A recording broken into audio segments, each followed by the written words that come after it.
This segment of DelmarvaLife is brought to you by Gateway Subaru. If you own a pet or you've ever owned a pet, you know that they give more than they expect to receive. And it's that kind of unconditional love that makes the world a better place. And there are plenty of homeless pets here on Delmarva that are looking to give you everything you never knew you needed. And we share just a few of them with you in today's Pet Connect. First up, Dolly Madison, who is at the Wicomico County Humane Society. She's an adorable 8-week-old domestic short-hair kitten. Now, Dolly Madison is a soft, purry baby who is looking to share her love. Also in Wicomico County, here is Stanley. He is a 9-month-old Catahoula Doberman mix. Stanley is a very active boy. He is a combination of 2 smart breeds and learns very quickly, but because he ruled the roost in his old home, he may need some obedience training. Dimples is also at the Wicomico County shelter. She is only 8 weeks old. Dimples is a domestic short-hair kitten who is already spayed. She promises to bring lots of purrs and love into your home. This is Mellow Yellow, also in Wicomico County. He's a 7-year-old Labrador mix. His friends at the shelter say he's quick to roll over for belly rubs. But this boy needs lots of love and exercise. And moving into the Eastern Shore of Virginia, this is Cheddar at the Eastern Shore SPCA. He is 1 year old and all up to date on shots. Now, Cheddar is a long-haired cat, so his hair may require some attention in order to keep the mats out.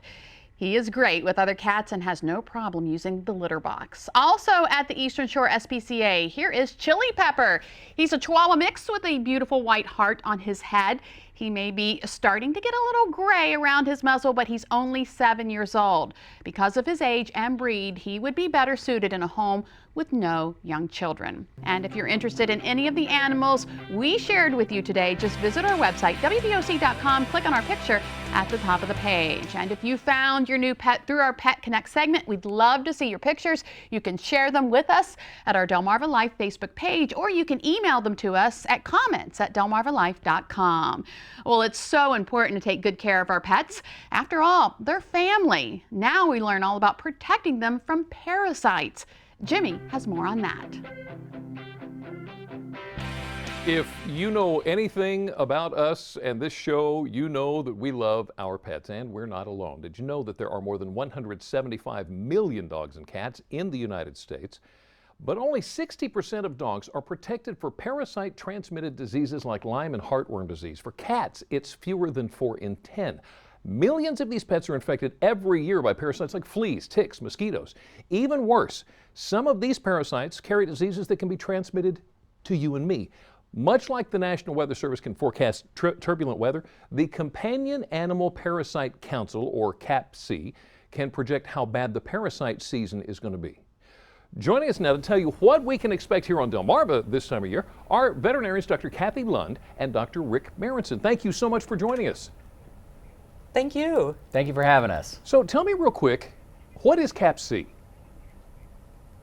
Well, it is the Companion Animal Parasite Council, and we all agree parasites are gross. CAPC's mission is to make sure that information about controlling these parasites gets disseminated to veterinarians and the pet-owning public.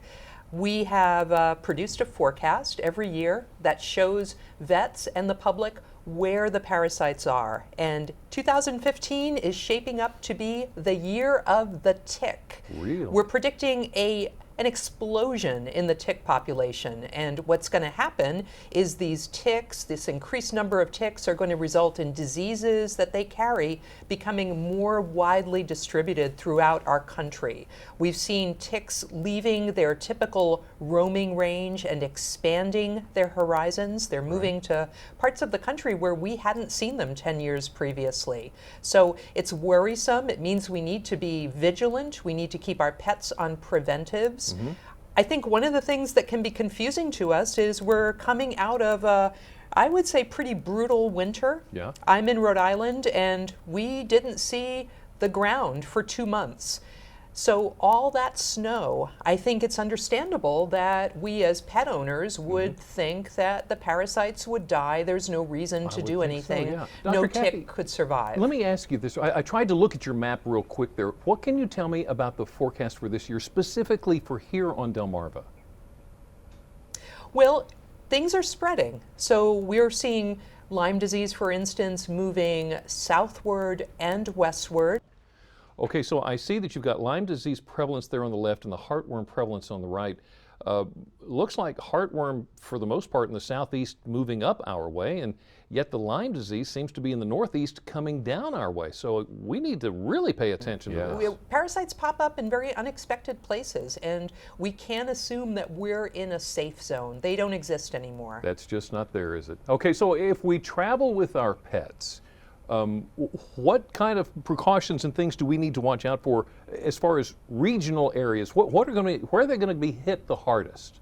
Another big one for your area will be heartworm disease. It's historically in the Gulf Atlantic states, but you can see how it extends all the way up into those mid-Atlantic states. Yeah. So these are just the diseases for which we have developed these forecasts. And they're meant to be a guideline. Don't forget that there are a lot of other parasites, intestinal parasites, fleas that we have to be concerned about. And all of these parasites can become an impediment to the relationship between you and your pet. Yeah. So the real message today is be aware and be on prevention. The key is to see your local veterinarian who will be the expert for you as far as what is the big problems in your specific area, and then they will tailor a parasite preventative program specific to you and your pet. Is prevention the key? Prevention is the key, and there are a variety of really safe, affordable, very effective medications that can be used. The key is to know what the risks are for your particular area. So CAPC is a resource for that. Your veterinarian is a resource for that. If people want more information, CAPC has a pet parent website called petsandparasites.org. This will give you access to our maps, access to other information about parasites that may affect your pet. We also have a free app for the iPad. It's available on iTunes in the medical section. So if we really don't like using the medicines per se, are there herbal products that we can use instead? I would not recommend that. The problem with a lot of herbal and natural things, the results are all anecdotal. These products have not truly been tested. And this is a case where you truly need to be more afraid of the disease than you do of the prevention. These products are incredibly safe and they are very affordable. The key is to be on the right one for you and your pet, and that's where your local veterinarian will be a great resource. Get to know your local veterinarian really well. Absolutely. Dr. Kathy Lund, Dr. Rick Marenson, thank you so much for joining us this afternoon. Very important information that you and I need to know. If you'd like to know more about the forecast or how you can better protect you and your pets, just go to WVOC.com and click on our picture at the top of the page. So from keeping our animals healthy to keeping us healthy, after the break, we're going to learn how to make homemade Greek yogurt, plus how to make it simple and pretty to eat on the go. DelmarvaLife will be right back.